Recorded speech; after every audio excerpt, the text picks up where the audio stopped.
j'ai ces deux boîtes mystères ici, c'est des vieilleries, qui m'ont été données. Connecteur RF, sélecteur. On regarde de quoi il s'agit.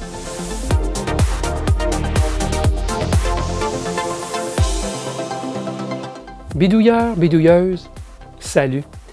En effet, un bidouilleur, Denis, m'a donné, il y a plus de 2 ans, une boîte de carton pleine de vieilles pièces diverses pour votre plaisir à vous, les bidouilleurs. Merci à nouveau, Denis. Dans cette boîte, il y avait, entre autres, ces deux pièces, visiblement de la radiofréquence. C'est de la récupération. Il y a des connecteurs RF, donc clairement, là, ça ressemble peut-être à un oscillateur ou je sais trop. Mais comme c'est des connecteurs aux deux extrémités, ça pourrait être un atténuateur. Par exemple, un atténuateur par saut, celui-ci, puisqu'il y a un bouton de sélection et c'est gradué en décibels. Donc, je ne sais pas trop. Ça ressemble à ça. Et celui-ci, ben, il n'y a aucun contrôle, pas de bouton de sélection, mais l'apparence est très similaire au niveau de la construction, si vous voulez. Donc, que diriez-vous d'en faire l'analyse avec moi de ces deux boîtes? Peut-être même que je pourrais les faire fonctionner, dépendamment de ce que c'est et si c'est encore fonctionnel. Alors, lançons-nous sans tarder. Venez voir de plus près, je vais vous montrer cela. Alors, voici les deux unités qu'on va analyser aujourd'hui. Clairement, il y a un design commun, donc elles viennent du même appareil. Je crois que c'est assez clair, ces deux boîtes, avec une approche commune dans les deux cas, une espèce de petite boîte en laiton et une autre grosse boîte en dessous qui est plaquée argent. Ça, c'est assez clair aussi. Et bon, il y en a une qui est plus grosse que l'autre. Celle-là est assez simple. 2 connecteurs à chaque extrémité avec la petite boîte dorée sur le dessus. Et l'autre, le même principe, sauf un peu différent. On voit en entrée ici un connecteur N. Donc, probablement que c'est sur un appareil de mesure et ça faisait face à l'usager avec un bouton ici, bien sûr, pour choisir une gamme quelconque. Lorsqu'on regarde la graduation, on s'aperçoit que le 0, ici, vous voyez, c'est bien 223 millivolts. Donc, c'est 0 dBm pour 0,22 volts RMS. Donc, c'est clairement de la radiofréquence. Impédance de 50 ohms. 223 millivolts, ça correspond à 0 dBm sur 50 ohms. Donc, et d'ailleurs, le connecteur N ici, c'est du type 50 ohms aussi. Donc, on est dans le 50 ohms, radiofréquence. On fait des sauts de 10 décibels. Vous voyez, quand je tourne le bouton ici, vraiment, c'est des sauts de 10 décibels. On part à quoi? On part à plus 20, en tout cas l'échelle de plus 20, jusqu'à moins 130. Ouh, ça ressemble à un générateur de signal ou quelque chose du genre. Puis en plus, je vois ici qu'il y a un vernier. Il y a un bouton d'ajustement variable. Et ce bouton-là, lorsqu'on regarde, c'est concentrique. Ça se retrouve sur le potentiomètre à l'arrière. Donc, ouais, je crois qu'on a affaire ici à 2 atténuateurs, probablement des atténuateurs qui sont mis l'un en arrière de l'autre en termes de radiofréquence, puisqu'ils n'auraient pas intégré toute l'atténuation nécessaire dans une seule boîte. Parfois aussi, c'est une question pour l'isolation, c'est mieux d'avoir 2 boîtes parce qu'il y a toujours possibilité de couplage entre les étages. Pour aller de plus 20 à moins 130, il faut qu'on ait une excellente isolation entre les étages. Donc, ça ressemble beaucoup à un atténuateur en sortie. En tout cas, ça pourrait être en entrée parce qu'on sait qu'un atténuateur passif, ça fonctionne dans les deux sens. C'est résistif, là.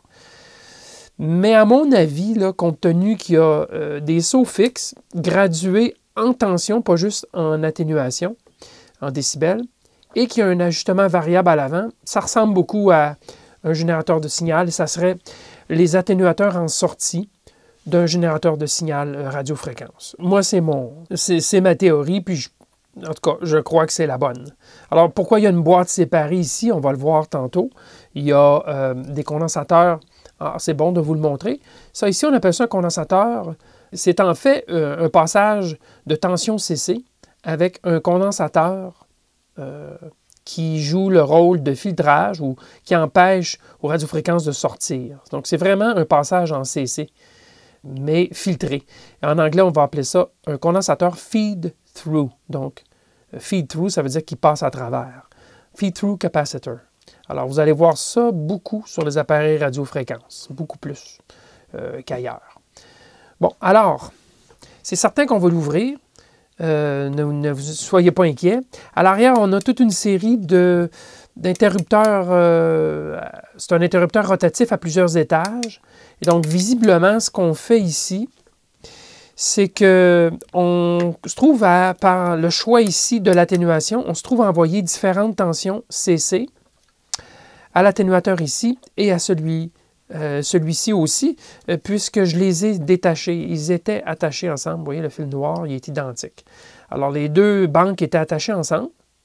Et la sélection de l'atténuation par saut se fait par ce commutateur, cet interrupteur rotatif qui envoie différentes tensions CC pour choisir l'atténuation, donc, dans les deux atténuateurs. Alors, on va en ouvrir un. On va commencer par le plus simple des deux pour voir la structure interne. Et on verra après, en fonction de ce qu'on aura vu à l'intérieur de celui-ci, ce qu'on peut déduire de l'autre même. Alors, je dévisse et on regarde à l'intérieur tout de suite.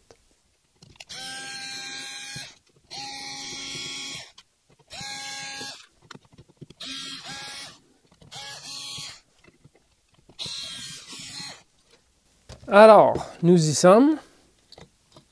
Voilà. Alors, il y a un petit câble. OK. Ah, bien oui. OK. C'est effectivement une banque d'atténuation. Alors, je vais juste retirer les vis. Alors, qu'est-ce qu'on voit ici? Bien, je vais me rapprocher. C'est effectivement un atténuateur. C'est ce que je vois, moi. Ce qu'on a, c'est le chemin d'entrée et ou sortie. Là, ça n'a pas d'importance dans ce cas-ci. Moi, je vois deux banques d'atténuation, puisque, regardez ici dans le bas, je vais envoyer la plaquette de l'autre côté. On va voir mieux. Si vous voyez ici dans le bas, il y a une série de résistances qui sont imprimées sur la surface de la plaquette. Il y en a une autre série juste ici. Ce sont des résistances film, là, imprimées sur... il y a un substrat céramique. Oui, il y a un substrat céramique. Alors, ce sont des résistances soit en pi ou quelque chose du genre, en T, c'est pas très clair, mais il y a deux étages. Donc, le signal radiofréquence a le choix.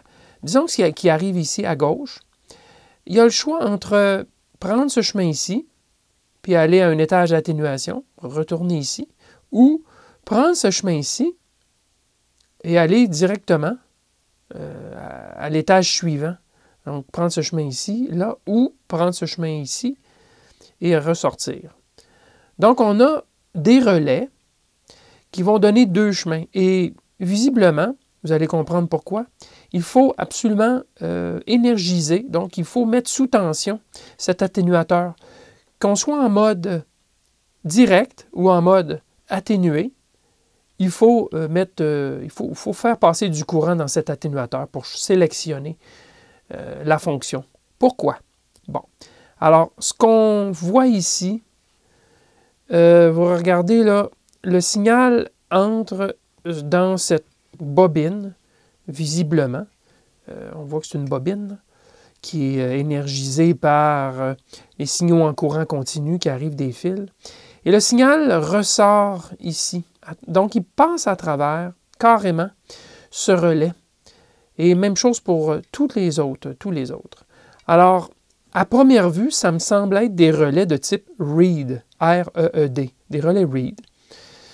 Et je vais faire une pause. Je vais aller chercher un relais Reed pour vous le montrer. Alors, voici un relais Reed. C'est simplement deux contacts, donc qui sont dans une ampoule de verre, probablement sous vide ou avec un gaz noble, je ne sais trop. Et ces deux lamelles, il y en a une des deux qui est ferreuse. En tout cas, suffisamment pour que si j'approche un aimant, vous devez sûrement l'entendre, Voyez-vous, juste le fait d'approcher l'élément ferme le contact et retirer l'aimant, bien, rouvre le contact à nouveau. Donc ça, c'est très utile car, pour multiples raisons, d'abord, le contact va durer longtemps puisqu'il est dans le vide, donc pas de contamination, oxydation, poussière, etc. Et c'est très petit. Il y a des systèmes téléphoniques complets qui ont été construits avec des relais Reed pour acheminer la connexion téléphonique d'un abonné à l'autre. Donc, dans les années 60, là, il s'est beaucoup créé ce genre de système téléphonique avec des relais Reed. Ça, c'est juste l'ampoule, mais on peut l'intégrer, cette ampoule, dans ce qui ressemble vraiment à une bobine, mais en réalité, c'est un relais Reed où on voit les deux contacts du centre, ben, c'est le relais, et les deux contacts ici, sur la périphérie, la bobine qui crée le champ magnétique.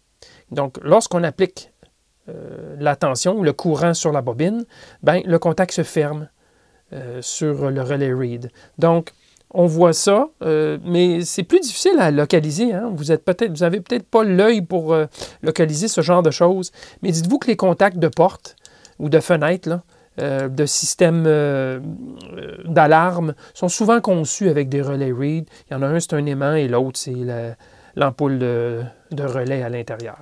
Alors ça, c'est le relais Reed, et ce qu'on envoie ici, oui, on envoie 8. Avec, bien sûr, la bobine. On ne voit pas l'ampoule, elle est à l'intérieur de la bobine. Alors, je reviens à ce que je vous mentionnais, puisque tout semble tenir bon dans ma théorie. Donc, des relais Reed, et je vois que les relais sont mis en paire, et c'est effectivement le cas.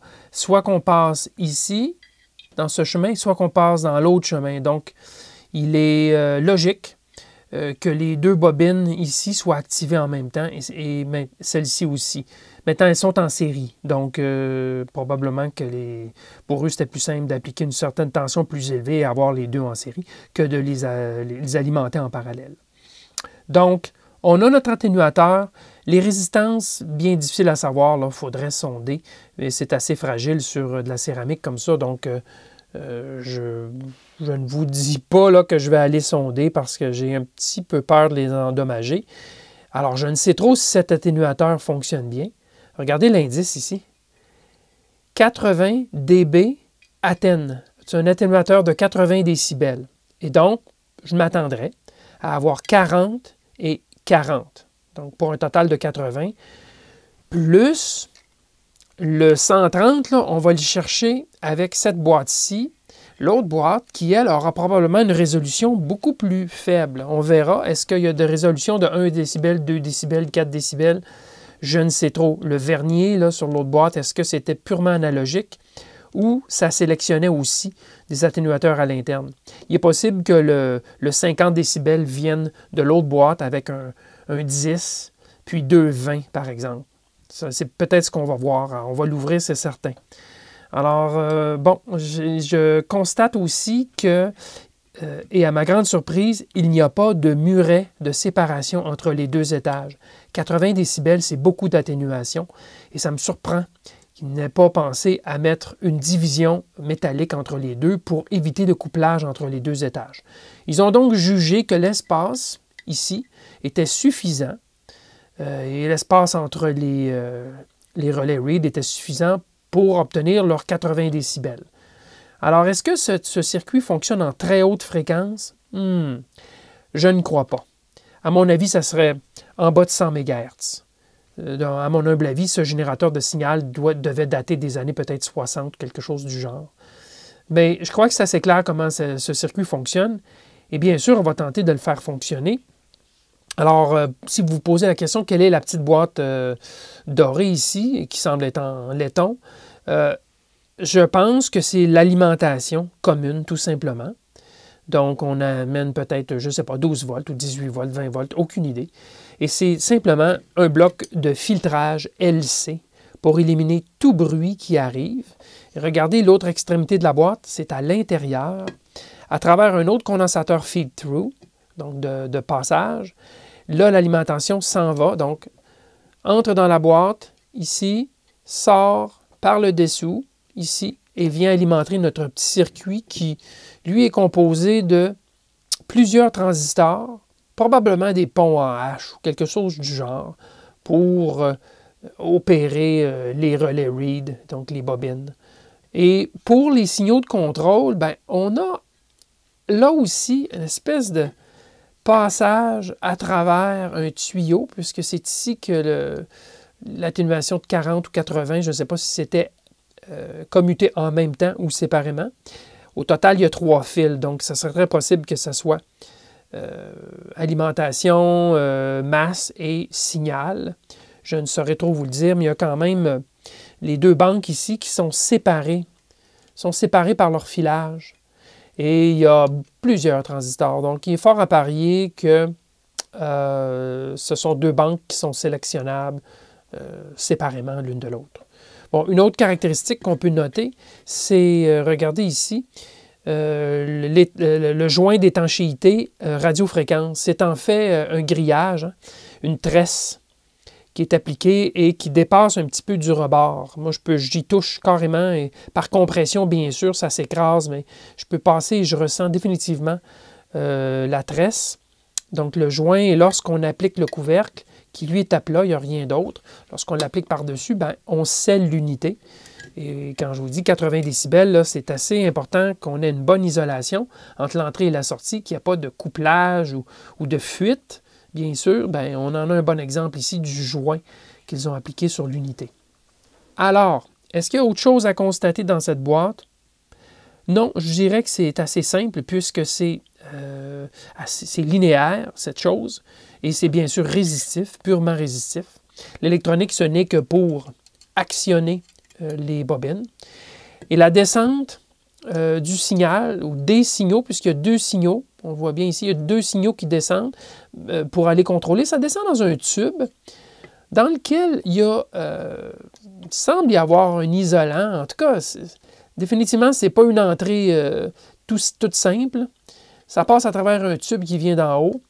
Et sur l'autre unité, il y en a 3 tubes.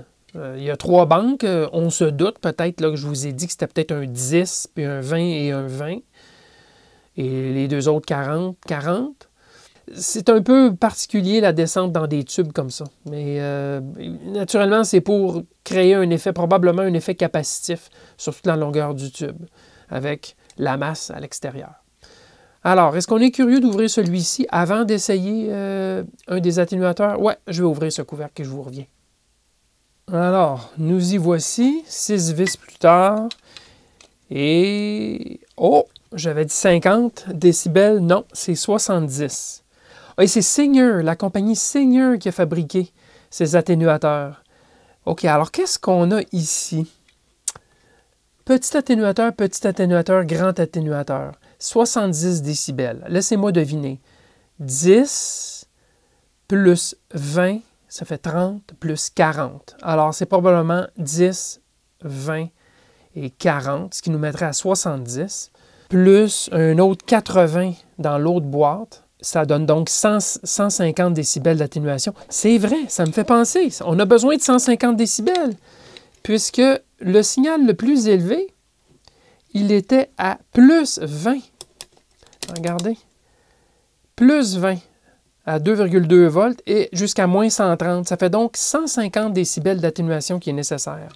Alors effectivement, on a notre 70 plus l'autre, notre 80, ce qui donne 150. Alors, fort probablement 10, 20 et 40, ce qui nous permet d'en faire toutes les combinaisons par saut de 10, juste entre plus 20 dBm et moins 130 dBm sur le signal de sortie. Donc, oui, c'est bien cela. Et le contrôle, ben, c'est exactement le même principe, simplement que la plaquette est plus grande. C'était donc, je crois, un générateur de signal de marque Singer. Singer a fabriqué des équipements de test et pas seulement des machines à coudre. Évidemment, Singer était très connu pour les machines à coudre, mais ils ont aussi fabriqué autre chose, entre autres, des équipements de test. Alors, ouais, je vais analyser ça d'un petit peu plus près. Et je ne connais pas la tension d'opération de ce... Ah, ben regardez, 10 décibels, 20 décibels et 40 décibels. On a nos 3 signaux ici qu'on peut appliquer pour contrôler nos atténuateurs. Donc, ouais, c'est bien cela. Et l'autre, c'était évidemment 40 et 40. Donc, OK. Prochaine étape, on va essayer de faire fonctionner le plus petit des deux atténuateurs. C'est le même principe sur le plus gros. Alors, je vais essayer de voir comment on pourrait le faire fonctionner. Bon, alors je viens de faire un exercice de découverte au préalable là, pour vous épargner du temps passé. Alors, je lui applique 5 volts sur sa borne ici en haut. La masse étant l'ensemble du boîtier, okay, y compris la plaque en haut.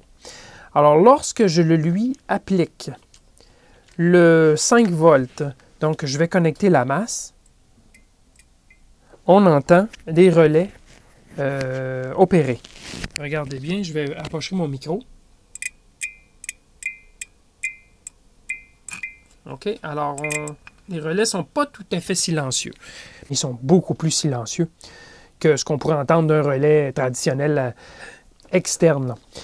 Donc, je présume qu'en entendant les relais, notre chemin tel quel, puisque je n'applique rien sur le signal de contrôle, le chemin en continu devrait être bon.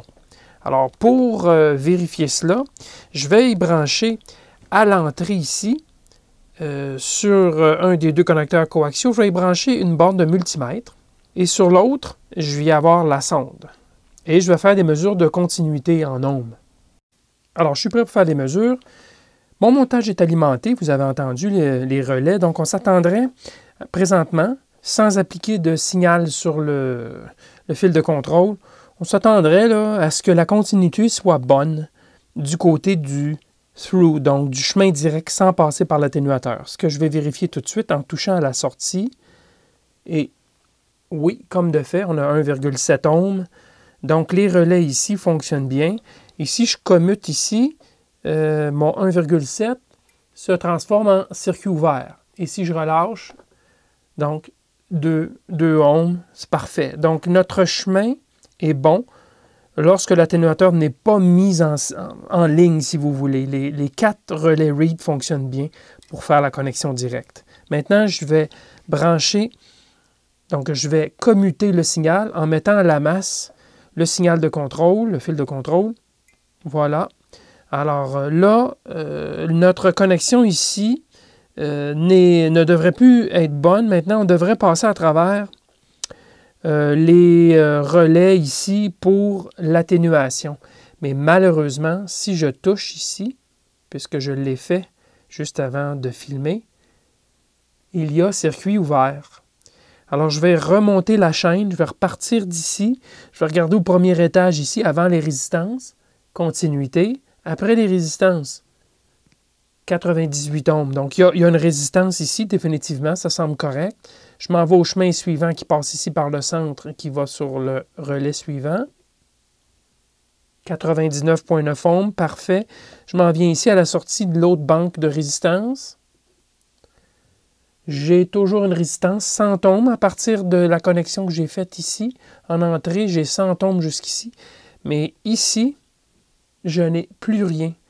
Ce relais read ne fait pas la connexion. J'ai beau toucher le plus près du relais possible. En entrée, c'est correct. En sortie, strictement rien. Maintenant, regardez bien ce que je vais faire. Je vais approcher un aimant de ce relais read. Alors, je me prends en sortie, comme au préalable. Alors, il n'y a rien. Alors, j'ai coincé le fil de contrôle sur la masse. Alors, j'ai bien 100 ohms ici. Et qu'est-ce que j'ai ici? Ouvert. Regardez, je vais approcher un aimant. Et voilà, 100 ohms. Et si je le retire, circuit ouvert. 100 ohms, circuit ouvert. Donc, ce relais read est endommagé.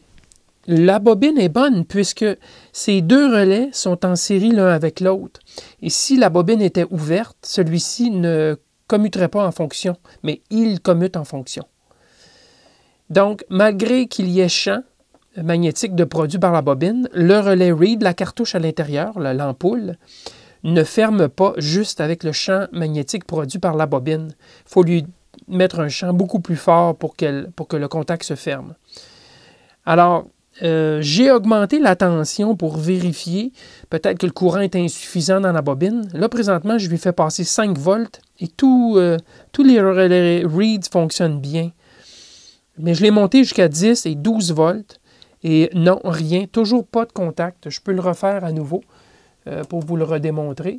Alors là, je suis à 5 volts, 10 volts, 12, 14. Regardez, ça reste toujours circuit ouvert. Donc, je n'irai pas plus loin pour ne pas rien brûler. Ceci dit, j'ai quelque chose à vous montrer.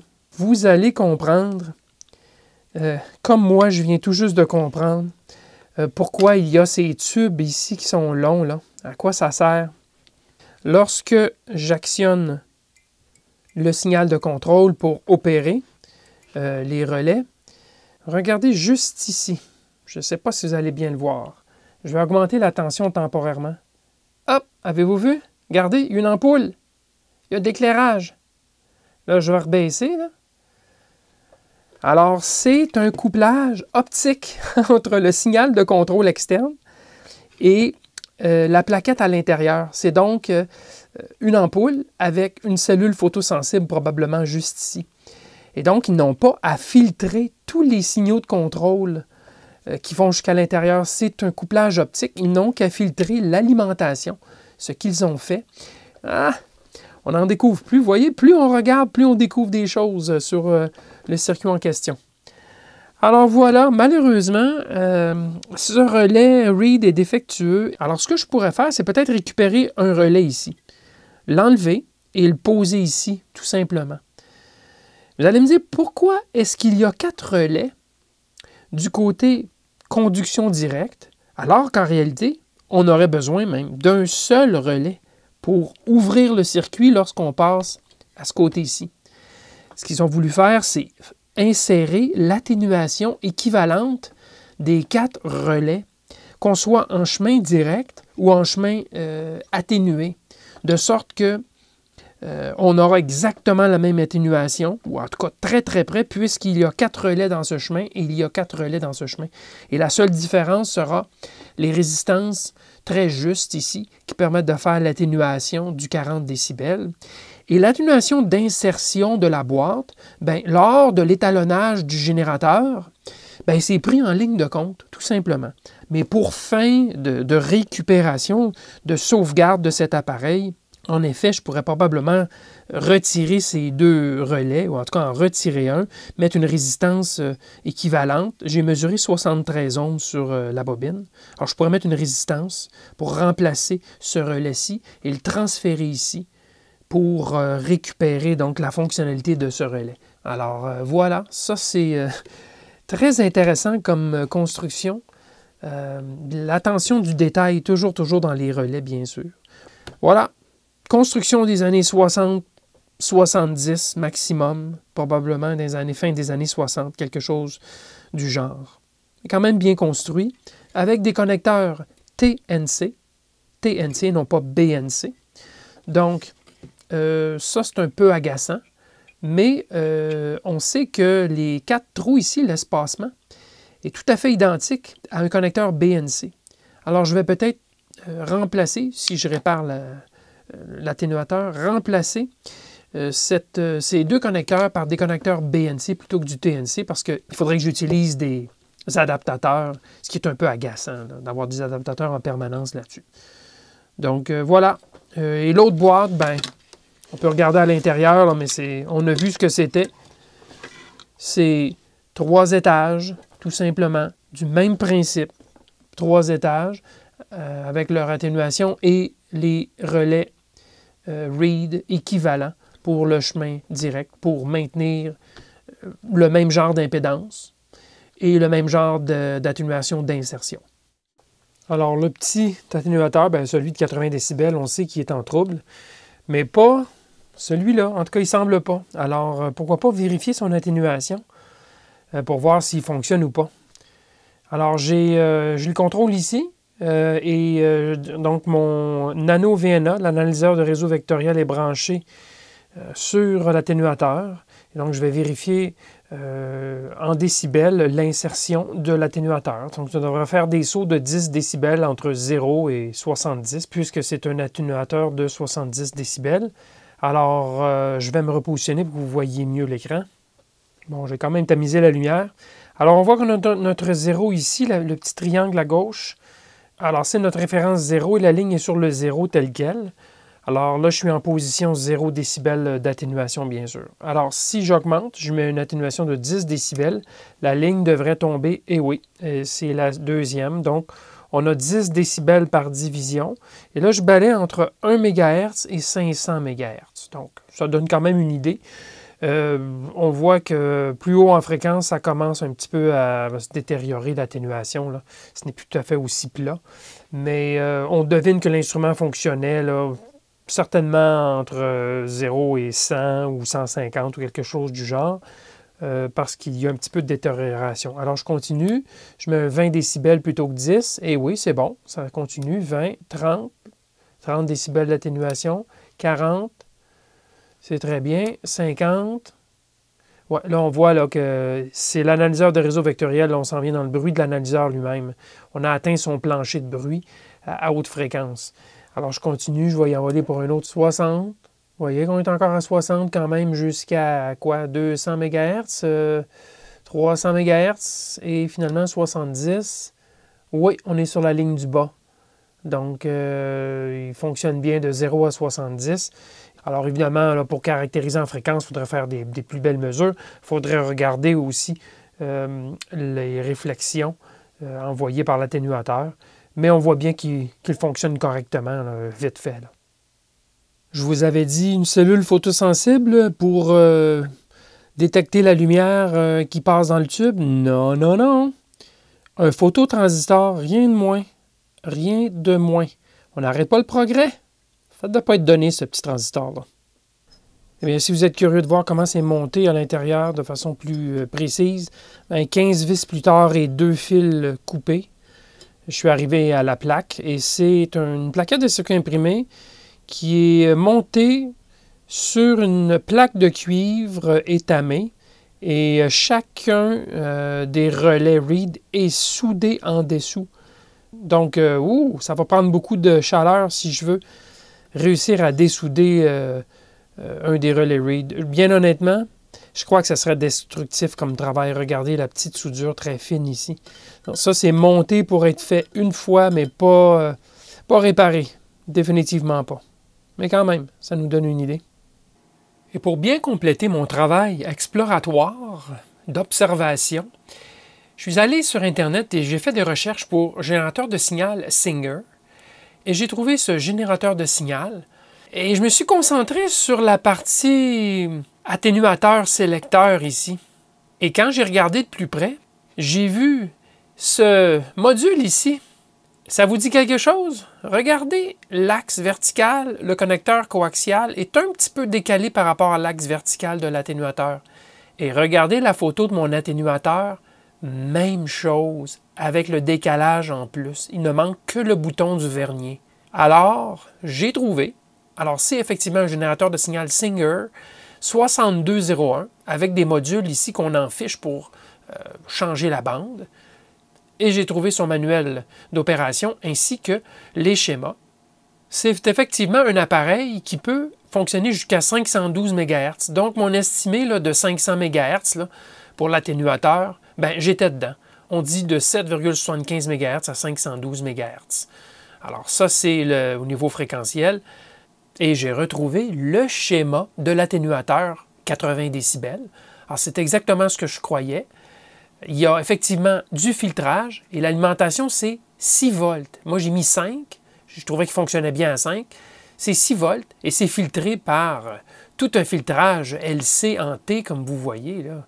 Et finalement, feed-through, condensateur, jusqu'à la plaquette de contrôle, avec effectivement une ampoule que j'ai bien vue et un phototransistor de type FPT100 de Fairchild. Alors, c'est comme ça que ça fonctionne. Il y a effectivement 8 relais Reed et il y a 20 décibels, 20 décibels, 20 décibels, 20 décibels, au total 80 décibels d'atténuation. Alors ça couvre l'atténuateur 80 décibels. Et si on regarde l'atténuateur de 70 décibels, c'est comme attendu, filtrage, comme sur l'autre, 3 ampoules puisqu'il y a 3 étages à commuter. On a donc nos bobines de relais Reed et on a 20 plus 20, 40, 20 décibels et 10 décibels pour un total de 70.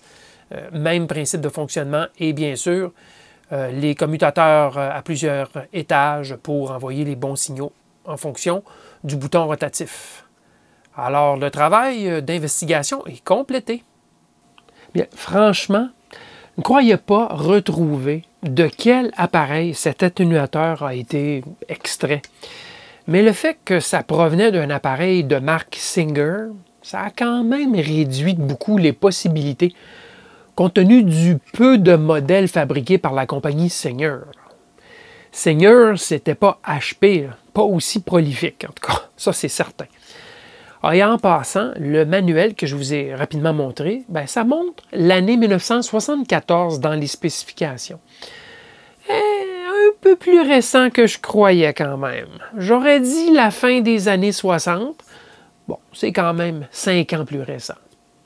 Quoi qu'il en soit, le résultat final, qu'est-ce que ça me donne? Ça me donne un atténuateur par saut, 0 à 70 décibels, des sauts de 10 décibels. C'est bon de 0 à 500 MHz. Ça peut servir à plein de choses si on fait un petit peu de radiofréquence. Par exemple, dans des essais d'un récepteur radio ou pour atténuer les signaux locaux provenant d'une antenne extérieure, des signaux qui seraient trop forts, par exemple. Bon, il n'est peut-être pas élégant, mon atténuateur, mais à cheval donné. Bien voilà, terminé pour les vieilleries pour aujourd'hui. On retourne aux choses plus récentes. Merci de m'avoir suivi dans ce cheminement d'exploration d'antiquité, ou à tout le moins de vieillerie. Et à la prochaine!